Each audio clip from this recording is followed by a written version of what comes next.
সামনে কোরবানি। সাধারণত আমরা কোরবানির 2-1 দিন আগে কোরবানির জন্য পশু কিনে থাকি। এখন প্রশ্ন, এই কোরবানির পশু কোরবানি করার পূর্বে পশুর দ্বারা কি ফায়দা বা উপকার গ্রহণ করা যাবে?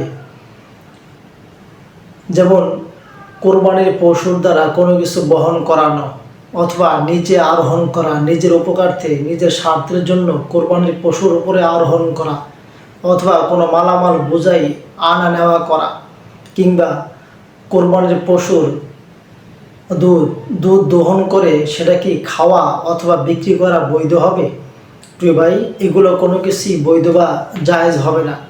যেহেতু আপনি লিল্লাহিয়াত আল্লাহর জন্য কোরবানির পশু কিনেছেন, অতএব কোরবানির পশুর দ্বারা কোনো কিছু বহন করানো, ভাড়ায় চালানো, কিংবা কোরবানির পশুর দুধ দহন করে বিক্রি করা জায়েজ হবে না।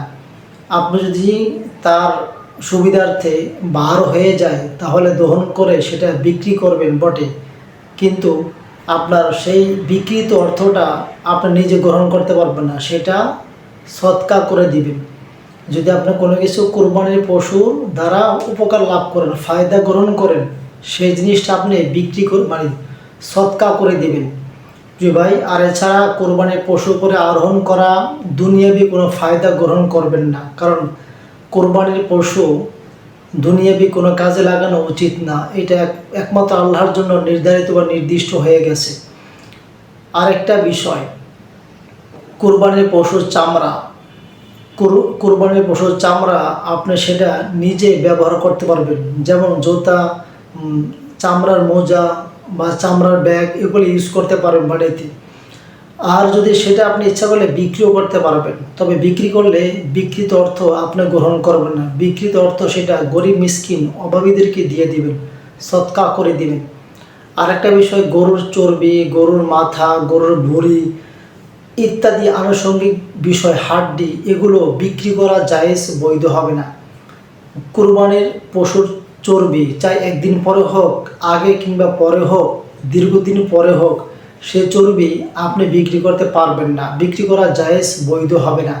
যিনি কুরবানি করেছে, এখন যাকে আপনি দিয়েছেন, হাদিয়া দিয়েছেন, সৎকা করেছেন, যেমন কোরবানির দিনে পশু গোস্ত আপনি মানুষকে দিয়েছেন, যাদেরকে দিয়েছেন তাদের জন্য লেনদেন করা, বিক্রি করা গোস্ত জায়েজ হবে, কিন্তু আপনার জন্য জায়েজ হবে না, কারণ আপনি তো একমাত্র আল্লাহর জন্য করেছেন, আল্লাহর জন্য ওয়াকফ করেছেন।